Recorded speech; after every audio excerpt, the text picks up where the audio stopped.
Hey, grade 9. These are the instructions and a bit of help for task 3, the essay in your Changes to Education project. So if you go on the website, you'll find basic instructions and the essay prompts. You should have picked these prompts before task 2 because obviously you wanted to make your surveys in a way that would answer the prompts better.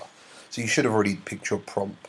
But I'm going to take what are the advantages and disadvantages of learning online, because I feel like many people would have picked this prompt, and I just want to give some help. So we're going to plan. Why do we plan? To make sure everything connects, to write in a logical order, to write efficiently, which means not using too many words when I don't have to, not repeating myself, getting to the point nice and quickly and succinctly. To make changes without deleting all of our work at the end, and to ensure we've actually answered our essay prompts. That's why we plan. It is important. It's not a waste of time. Now, when you come to write your introduction and stuff, make sure you're using the resources. There's the video on thesis statements and there's the video on hooks and bridges. Please make sure you're watching the writing workshop videos for this. So, I've got my prompts, I'm looking at my plan. The first thing I always want to do is my thesis statement. As a reminder, I go and watch this video and then I make my thesis statement. So my question, what are the advantages and disadvantages? I've got, whilst learning and teaching online presents some advantages to both students and teachers, the disadvantages still outweigh these and have resulted in increased levels of stress and more work for all. I have my what and I have my why. Now remember, your thesis statement is a claim. It is you picking a side. It can't just be like, yeah, it's got some advantages and some disadvantages. Which way does it lean? You have to make a decision and you have to argue that the advantages are more or the disadvantages are more.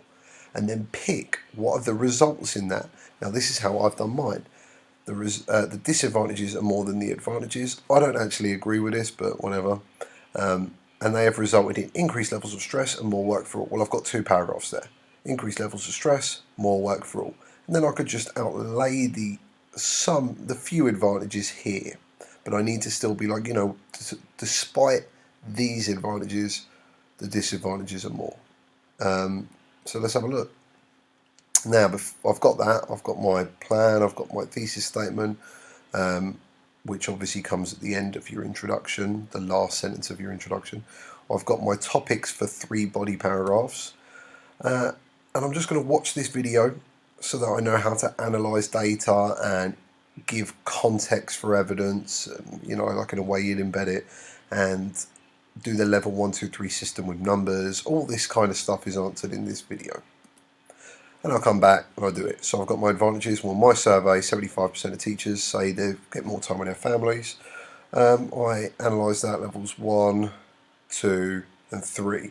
I look at the 10 hours per week is with travelling and it's now spent on their families. That makes them happier as a person, which makes them better to do their job. And I can compare that with other examples of people who agree with the benefits of working from home. So I can go on the website, look at some of the other articles I've given you and find an example which talks about the benefits of working from home in relation to like more time with families. My next piece of evidence, my survey, 8% report liking video material. They can re-watch and learn at self-pace. No pressure equals more confidence compared to something like Khan Academy. Right, again, level 1, 2 and 3. Oh, I forgot to do one there. Oh well. Disadvantage, increased levels of stress. Teachers report more stress. Lack of structure means less exercise, means more unhealthy, leads to stress levels. Get another article from my website and compare it. 90% of students report more stress. So I've got stress for teachers, stress for students. No face-to-face communication, poor social emotional health. Find another article which agrees with that. Disadvantage 2, more work for all. Teachers report having more time making materials, 1 hour traditional lessons versus 3 hours for online lessons, so it takes more time, plus time learning platforms, so they have to learn Google Classroom, Edpuzzle, all these different things. And again, I can compare to another article, another story. do a level 3 analysis there. And then my last piece of evidence, my survey. In my survey, 90% of students report having more work. Rush to end the curriculum means higher expectations. There's no distractions as well, so teachers have higher expectations.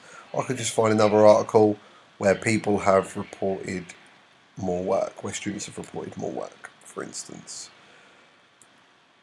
So there you go, it's my essay structure. I've even done the colours so you can see. I've got my hook, bridge, thesis statement. Remember, we write the thesis statement first, then the hook, and then we find a way to bridge the two together. I've got my topic sentence, again, when it's like this, the why or the how is in purple. Evidence, analysis, transition into another piece of evidence, analysis, closing sentence, sum it all up, sum your main points up, and link back to your thesis statement. Same thing again and again, and then finally conclusion, restate thesis, summarise paragraph points. So basically your topic sentence, topic sentence, topic sentence.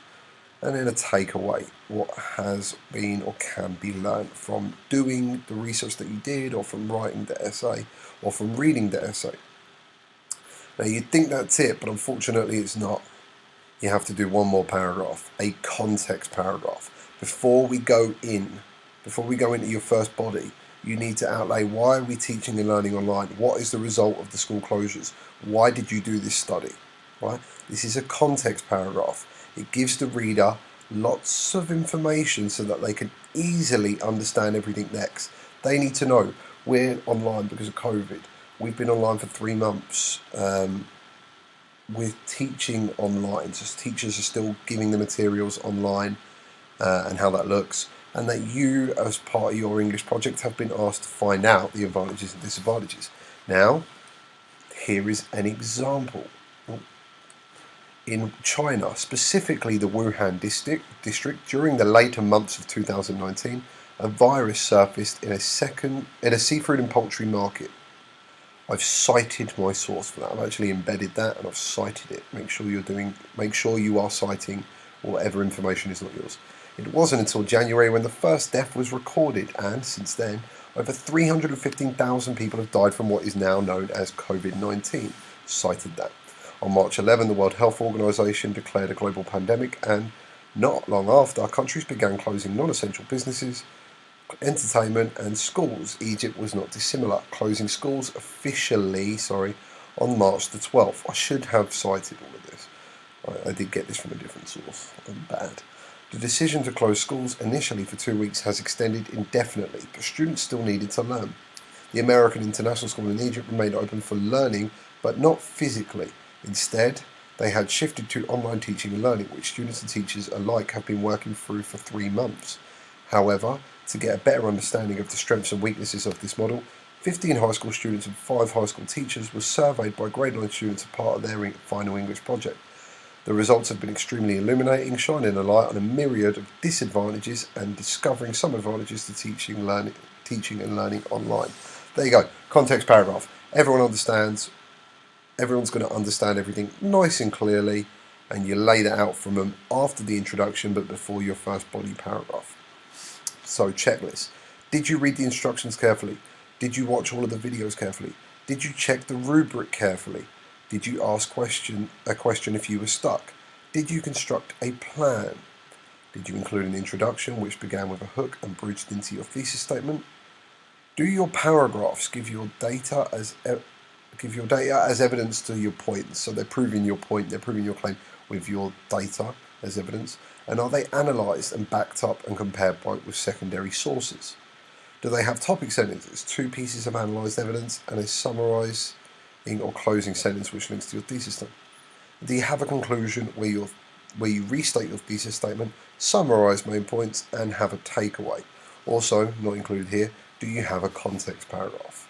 Make sure you've got all of those, and you should be good to go.